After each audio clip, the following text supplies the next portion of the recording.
po tayong 1.5 budget for medianoche, pero may mga ilan-ilan na nag-request po ng 500 pesos kung ano pa po ba daw yung pwedeng maluto doon. So ngayon, ginawan po natin ng video para kahit papaano, di ba, magkaroon pa kayo ng idea sa pwede pa po nating lutuin. Kasi hindi naman po talaga natin masasabi na medyo malaki-laki yung pinakang budget po natin ngayong medianoche. So sana makadagdag idea po sa inyo itong niluto po natin at maisisigurado ko po sa inyo na magugustuhan po ito ng family po ninyo. So magiging tanong lamang po dito ay napagkasya ko nga po ba yung 500 pesos. Kaya panoorin nyo lamang po hanggang dulo kasi meron po tayong mabilisang costing dito. Complete na complete yung costing po natin. Okay? So kung paano po ito gagawin, tara, umpisahan na po natin. So, nandito tayo ulit sa Mercado Bayan. Meron tayong 500 pesos. Ayun, mamamalengke tayo ulit. Pero ang tanong, magiging kasya ba? Sa dami kong nilistan na to, oh. Tatry lang natin. Kasya ba tong 500 pesos? So, tingnan natin.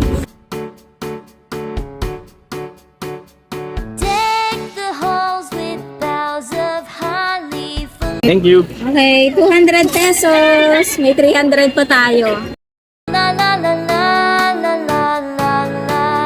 'Tis the season to be jolly. 75 ang kilo, pero itatanong nyo lang kung pwede yung half kasi pwede naman daw. O kalahati lang yung bibilhin natin. Kaya pahati nga po. La la la la la la la la. Don we now our gay apparel. La la la la la la la la la. Troll the ancient Yuletide carol. La la la la la la la la la. Okay, so ang una po natin gagawin ay maggagawa po tayo ng pinakang dessert po natin. Kasi kapag walang dessert, parang kulang yung medianoche po natin. So gagawa po tayo ng milky gulaman with tidbits. Sa instruction dito, 1.5 liters ng tubig. So binuwasan ko yung pinakang tubig kasi maglalagay po tayo ng isang lata po ng iba para mas milky yung lasa po ng ating gelatin. Okay, ang pinakang flavor po natin ay strawberry. Tapos, bumili din tayo ng 1/4 ng asukal. So, maglagay tayo ng 1 cup. Pwede naman natin tikman mamaya ito kapag gumulo na at pag walang lasa. So, idagdag na natin ulit yung natitira. Pagkatapos, haluin lamang po natin ng mabuti. At kapag tingin natin okay na yung asukal, so pwede na po nating buhayin yung pinakang apoy po natin. At lulutuin lamang po natin ito hanggang sa kumulo. So, optional, yung sabaw ng ating tidbits, isasama na din po natin dito. And then, yung tidbits na natira natin, ilagay na po natin sa llanera. Ngayon, halimbawa, meron pa tayong budget. Kung gusto nyo na mas creamy pa, mas milky pa, so pwede tayo maglagay ng condensed and then magbabawas lamang po tayo ng pinakang sugar. At kung gusto nyo pa po ng mas masarap pa, pwede pa po tayo dito maglagay ng all-purpose cream. Pero itong lasa na to para sa akin mga katipid tips. Kung hindi naman po tayo ganun kaselan, masarap na din po itong recipe na ito. So after 5 minutes, so okay na po itong gelatin po natin. So idediretso na po natin dito. Lalagay ako ng take 1 cup. So, diba, ganun lang kabilis gawain yung ating pong dessert. Ngayon, isa-set aside ko lamang po ito at magluluto na po tayo ng pangalawang recipe po natin. Okay, so yung pangalawang recipe na po natin, ito po yung pinakang ulam po natin. So, gagamit po tayo ng tilapia. 3 piraso po yung binili natin. Magpapainit na tayo ng mantika para umiinit na siya. So, bumili tayo ng isang bote. Titira lamang tayo ng kaunti kasi mamaya may paggagamitan pa po tayo ng oil. So, yung ating pong tilapia, nilinisan na po natin yan and then nilagyan ko na po yan ng asin. So, ako asin lang talaga yung inilalagay ko kasi gusto ko yung parang simple yung lasa, natural yung lasa. Pero kung gusto nyo naman maglagay ng ibang pampalasa, so nakadepende na po sa atin. Pwede po yun. Okay, so yung recipe na gagawin po natin, ang tawag ko dito ay tiing. Salitang Pampanga po yun. So, hindi ko alam. Siguro, bawat lugar, iba-iba po yung tawag dito. So, ako, nakitiim na din.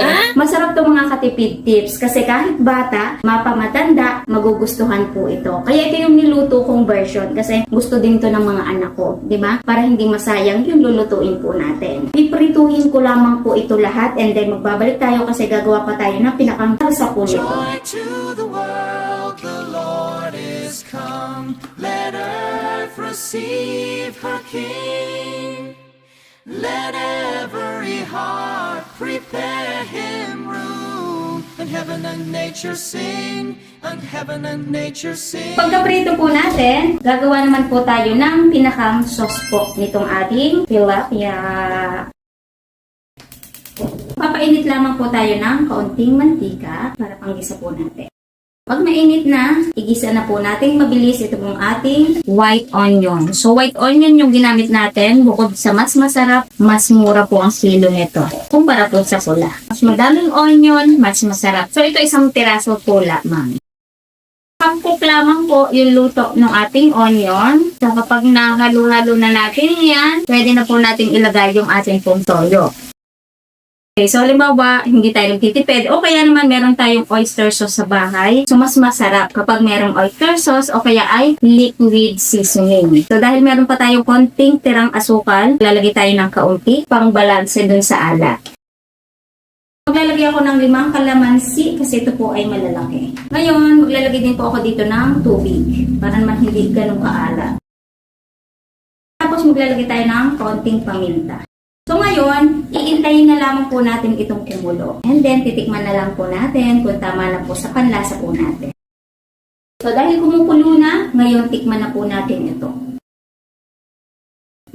Yes! So yung pinakang lasa dapat po nito, medyo may alat, medyo may tamis, and then maasim-asim. So yun yung masarap dito. Basta babalansahin lamang po natin yung lasa. Kapag okay na, ilagay na po natin itong tilapia. Pero kung halimbawa, gusto natin, nakabukod lang yung si tilapia, so pwedeng-pwede naman po yun. Pero ako, pagsasamahin ko na. So kapag napagsama-sama na po natin to, pwede na po natin patayin yung ating apoy.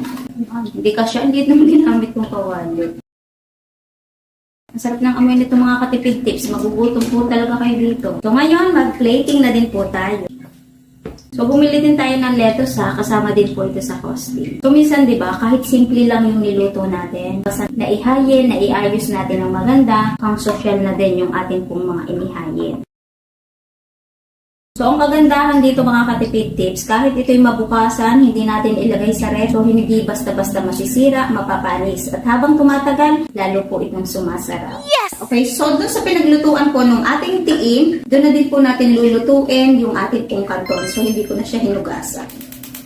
Papainit po ulit tayo dito ng mantika dahil magluluto po tayo ng pansit canton. Para naman po masaya yung ating medianoche, di ba? Kahit simple lamang po yung mga ilalahok natin dito kasi ilalahok lang natin dito ay atay, bawang sibuyas, syempre, yan kung napapanood nyo sa luma nating video, lagi po ako naglalagay ng bell pepper sa canton, polio. Tapos 1/4 na canton. Kapag mainit na, igisa po natin yung ating bawang at sibuyas.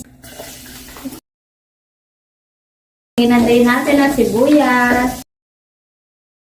Tapos, atay. Ito sa talipapa na namin binili, yung malapit po dito. Kakahalaga lamang siya ng 21 pesos. Lagay na din tayo ng kaunting paminta.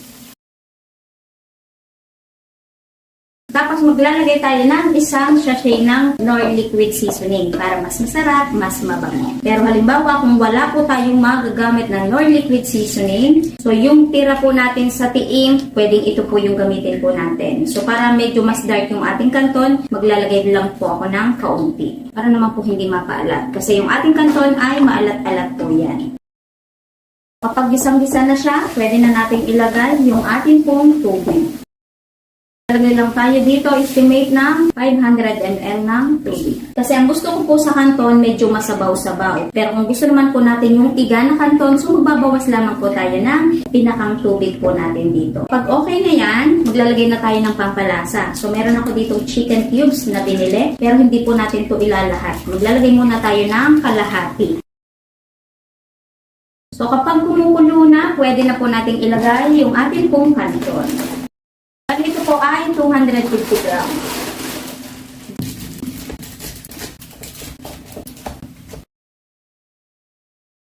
So dahil mabilis lang pong magluto ito pong ating kanton, isusunod na din po natin yung ating pong gulay. Yung ating pong bell pepper. Kung hindi tayo nagtitipid, so pwede pa natin dagdagan yung mga gulay, di ba? Bagyo, beans. Dahil nagtitipid tayo, pwede na po ito. Masarap na din po. Kapag nakuluan na, ito po okay na mga katipid tips na tikman ko na, inilahat ko na po yung isang chicken cubes. So ako, gusto ko sa canton, medyo malapot-lapot. Kaya maglalagay po ako ng cornstarch. Pero ito naman po ay optional po lamang. Kasi ang gusto ko dun sa sabaw, medyo masos. Okay na po ito. And then, diretso na din po natin sa plating natin. Ilagay lang po natin sa ibabaw yung mga gulay para mas maganda. Okay? So, yung pinakang last recipe po natin, gagawa tayo ng veggie salad. Para balanse, meron tayong isda, meron pa tayong gulay. Diba? Healthy mga katipid tips. So, gagamit tayo ng isang pipino. Ginayat po natin yan ng maliliit. Kamatis, onion, lettuce. And then, maglalagay tayo dito ng isang kalamansi. Pero halimbawa, kung meron tayong mga apple vinegar, so pwede yun ilagay natin. Tapos, kung meron tayong mga olive oil, may budget tayo sa olive oil, pwede po natin itong lagyan para mas masarap, mas magandang tingnan, hindi dry, di ba? And then, maglalagay tayo dito ng paminta. Pinong-pino, mga katipid tips. Tapos, maglalagay na tayo dito ng salt. So, sigurado naman, meron na po tayong asin sa bahay, kaya hindi na po ako bumili. Okay, pagkatapos, i-mix lamang po natin ng mabuti. So, halimbawa, kung meron tayong mayonnaise, so pwede rin ito nating lagyan. So, ako, ganito lang. Para yung refreshing, yung pinakang lasa ba? Natural na lasa. Ang bango-bango ng amoy nito mga katipid tips ha. Tapos, dito, yung pinakang toppings natin, maglalagay tayo dito ng nilagang itlog. Tapos, gayatin lamang natin na parang pakwan. Para mas masarap yung ating pong kain, so bumili po tayo ng isang sachet ng juice.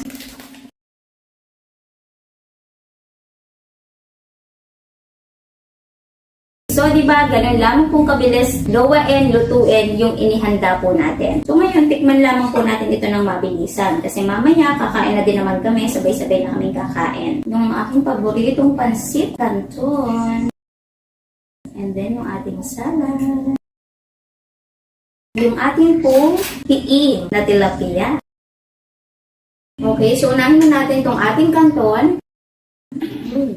So, maganda yung pagkakaluto ng ating canton, hindi siya na-overcook. Mas masarap talaga to kapag medyo half-cook lang. So, yung inilagay natin pampalasa, saktong-sakto po. Dun sa 250 grams na canton na ginawa po natin. Ang sarap ng canton mga katipid tips. Kahit iulam natin to sa kanan, panalong-panalo mga katipid tips. Tapos yung ating veggie salad.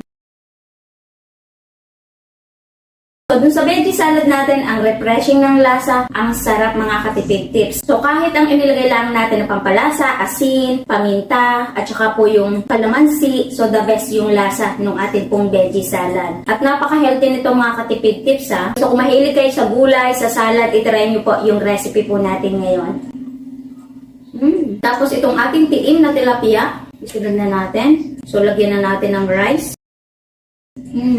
Talagang balanse yung alat, yung tamis, at saka yung asin. So, ang sarap. Perfect mga katipid tips. Mapaparami ka talaga ng kain. Ngayon, tikman na din natin yung pinakang dessert po natin. And then, yung ating gelatin. Ayan, nagwi-wiggle-wiggle talaga siya. Ang ganda ng texture.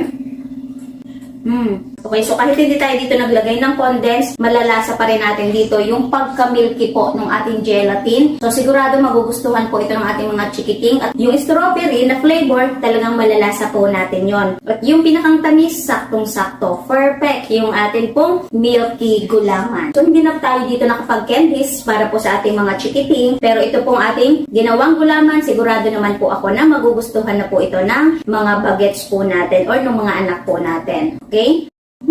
Tapos meron pa tayong juice, so kasama din po ito sa pinakang costing. So overall mga katipid tips, itong ginawa po natin, may recommend ko po sa inyo kasi napakasarap nito mga katipid tips. Sigurado ako na magugustuhan po ito ng family po ninyo. So again, kung magkano man po yung kaya po nating budget, basta ang pinakamahalaga po doon, sabay-sabay po tayong kakain pagdating po ng Noche Buena at saka pong Medianoche. Kasi ang pinakamahalaga po doon, wala po tayong sakit. So napaka-blessing na po natin noon mga katipid tips. At kung matanong nyo naman, Ate Tipid tips pang ilang person po yan. 5 to 6 person or small family, pwede po ito kasyang-kasya na sigurado na mabubusog din po kayo dito. So kung naghahanap po kayo dito ng prutas dahil medianoche nga po, so hindi na po kasya talaga sa 500 pesos yung pinakang prutas po natin. So ngayon, ang magiging tanong, Ate Tipid tips na kamagkano po kayo diyan sa niluto po ninyo. So ngayon, mag-costing na po tayo. Mabilisan lamang po yung pinakang costing po natin kasi itong lista po natin ito yung pinakang resibo sa pagkakabili po natin, i-attach na lamang po natin yan.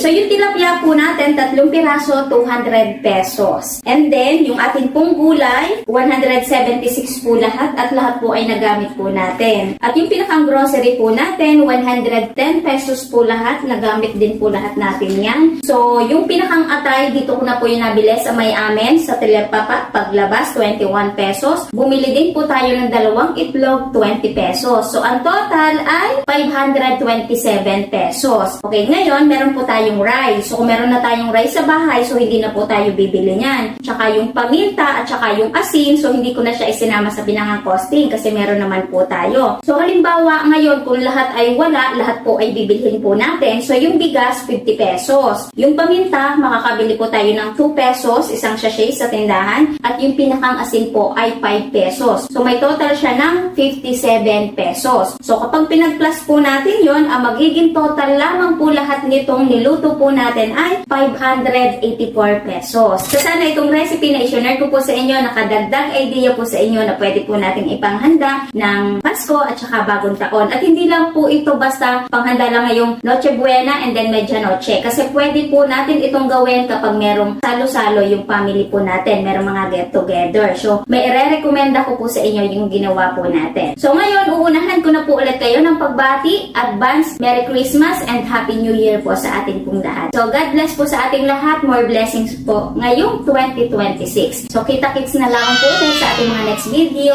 Bye-bye!